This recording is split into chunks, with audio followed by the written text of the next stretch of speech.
the Daily Politics today. I mean, listening to your colleague there, an arch Brexiteer, he's happy with the agreement. Why have you resigned? Well, as David explained, anyone in government needs to decide whether or not they can support a particular policy and represent it as their own view and fully support it. Now, of course, the policy that's been decided at Chequers is the central policy of the Department for exiting the European Union, and I didn't feel I would be able to go off around the UK and Europe wholeheartedly defending and advocating it for it, and that leaves you in a position in government. If you can't do that, then you have no choice, you must resign. And so I'm afraid I've taken an extremely difficult decision today to resign from the government. So that so that I'm not put in a position where I can't fulfil my obligations. Do you think Theresa May was offering you and the country a Brexit in name only? The problem with this particular Brexit is that it will not allow us to have proper control of what goes on in the United Kingdom. It's the point that David made.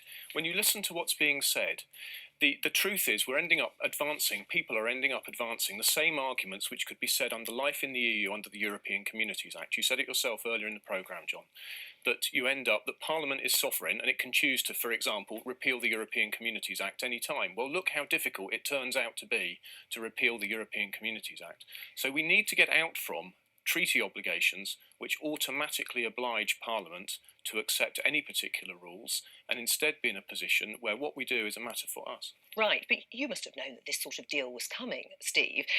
You were a minister in the Brexit department, in that central key department. Did you know what plans were being made? So, Joe, I don't think it's too indiscreet to point out that what has happened here is that we've all been blindsided by this policy. You know, we were preparing a white paper which did not accord with what has been put to the Cabinet at Chequers. The white paper we were working on reflected the series of speeches which the Prime Minister made, and as has been said, this is a significant evolution from those speeches. So, things have changed considerably this week. And they've changed considerably in a way which I will not be able to represent as my own policy, and therefore I can't be in the government. So were you out of the loop? Was your department basically marginalised in this process? Yeah, there's no way of getting around it, yes. I mean, the Secretary of State and I have resigned for reasons, and these are amongst the reasons. And whose fault is that? Well, I don't want to get into blaming. The reality here is that leaving the European Union is a very difficult process. One of the issues is that, for want of a better term, the establishment in this country does not want to leave the European Union. And a big mistake... And does that include the Prime Minister? Well, I think that the Prime Minister has made it clear that she wants to see through Brexit. But what I would say is we've made a series of mistakes. The establishment doesn't want to leave. Well, we might blame Leave campaigners for failing to persuade the establishment.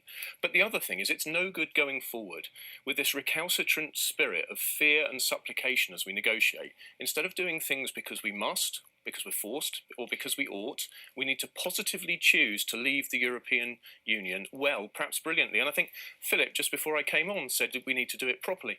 Well, you know, we are united in this. Let's leave the European Union in a way of which we can be proud. And that means vision, ambition, determination, resolve, courage, and getting on with this job and doing it in a way which will solve the problems we have. Are you united with Steve Baker on this? Where I don't want to end up is in the worst of both worlds. I said that when I resigned 3 weeks ago. Yes, because I think there is this danger that if you are a Brexiteer, and Steve has been consistent throughout his entire political life about this, and I respect that, you look at this deal and you think, well, this isn't what I've been campaigning for in my life. I look at it, and personally, just to correct you from earlier, I didn't campaign for Remain. I said I was voting Remain, but I never campaigned. My view is that the European Union is evolving each day as we watch, particularly on migration policy. So I would prefer that we stayed as a member on new terms, addressing the public's concerns around immigration as a member of the European Union. So we're different in terms of the outcome, but I think what we agree with is that somewhere being in the middle is not really, first of all, it's not inspiring, and it also, I don't think, is going to deliver the right future for my country. Right, where does it leave the Prime Minister then? You've resigned, you aren't signed up to the deal. Philip Lee also resigned, is not signed up to the approach either. So that's Remainers and Leavers. Where does it leave the Prime Minister? Well, the Prime Minister's got a policy which is supported by the Cabinet. They're all clearly willing to collectively support it. I congratulate Dominic Raab, who is a clever and determined man on his new role. It was a privilege to work with Dominic on the EU withdrawal bill. But the position it leaves the Prime Minister in is one which I wish we were not in. The job for all of us as Conservative MPs in particular, but I would say every member of Parliament in this country, is to pause and think and reflect very carefully on the delicacy of the political situation, not only in the UK but right across Europe. So there can be no question of letters going in, no questions of challenges to the Prime Minister. What we need is a change of policy and not to be challenging the Prime Minister. Right, but haven't you just abandoned the country just when it needs stability the most? You talk about people having to take stock and think very hard before they send in letters to your colleague Graham Brady to try and trigger a leadership election. But your resignation has just stoked that. So I'm on today saying to colleagues, everyone needs to take stock. Don't put in letters, take stock and think about policy. What we need to do is win an argument and persuade people that it's time to stand tall and proud, be confident, think about the crisis of political economy taking place right across Europe, and think about how our exit from the European Union can best position us to take advantage of the growth that's going to come from the rest of the world whilst preserving our trade links with the European Union. I think that is in everyone's best interests, and I would encourage colleagues to put all of their efforts into thinking about constructive solutions which can be offered rather than talking about mere politics. If people think it's a good idea to get into a 3-month leadership contest, followed by the inevitable general election necessary to fix the numbers, when exit day is so close, then they really are on another planet. It's time for everyone to simmer down, work out what they believe in, and to offer constructive solutions. And that's what I hope I will be doing. Is that likely to happen, John? This is an interesting, an important, I think, contribution from Steve Baker there, called for restraint to the Brexiteers, including the angry Brexiteers. And there is real anger, isn't there? There's certainly a great deal of anger. We've had something of the same from David Davis. Earlier today, Jacob Rees-Mogg is becoming a kind of a high priest of the Brexiteers. He's been saying this is not the time to talk about the leadership.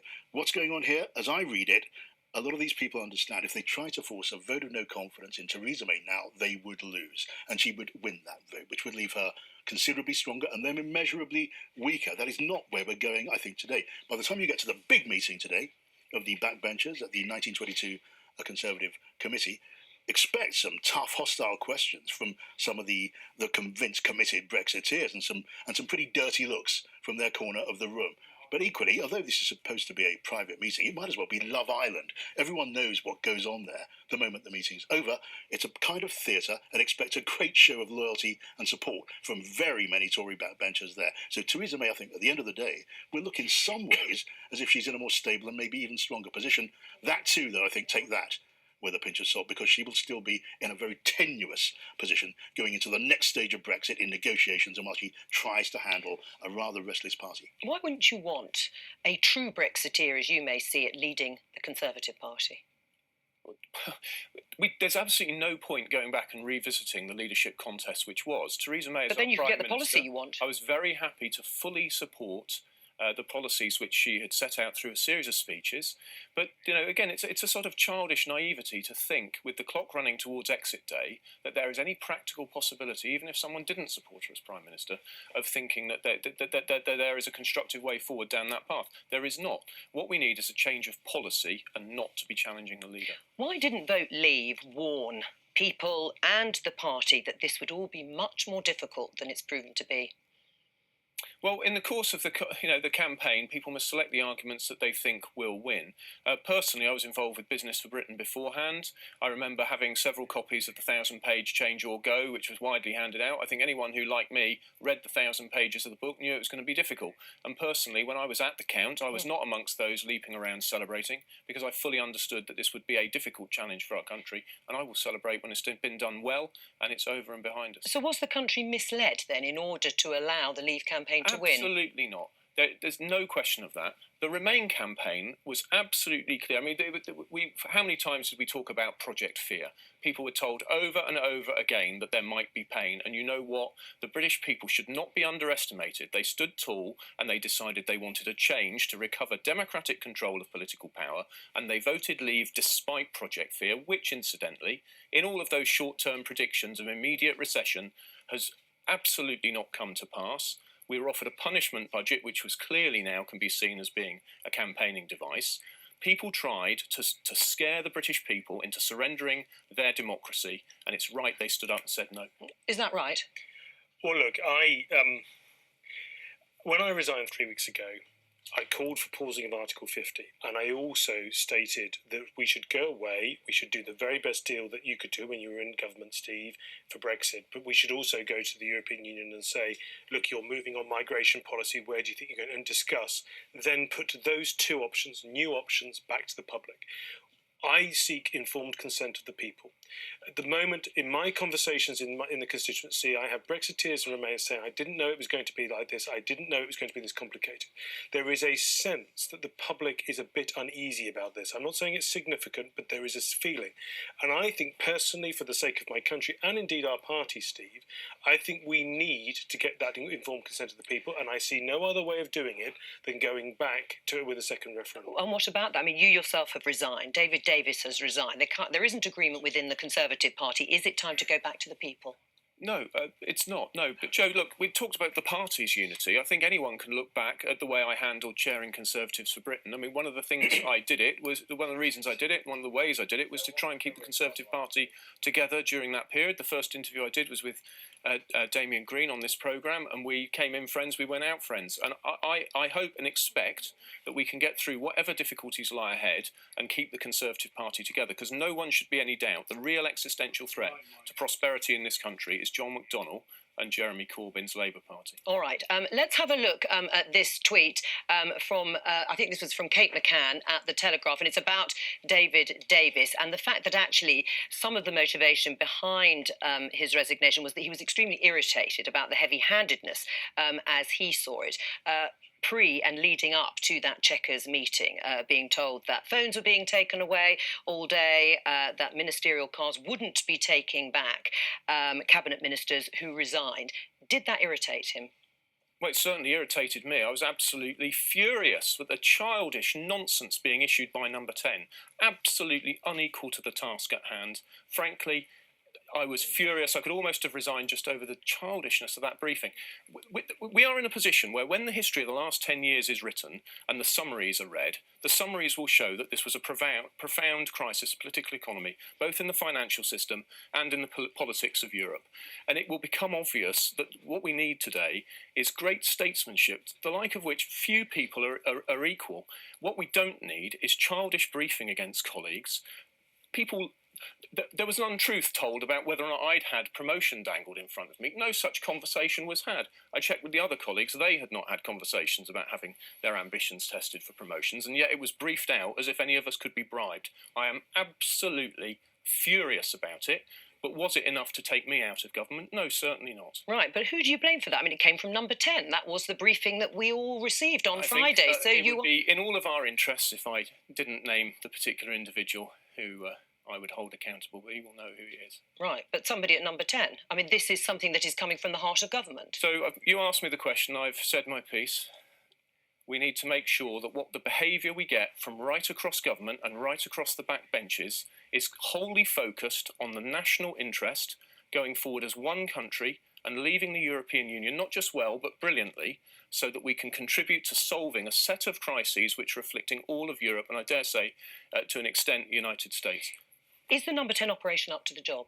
Well, it will have to be. There is no changing it.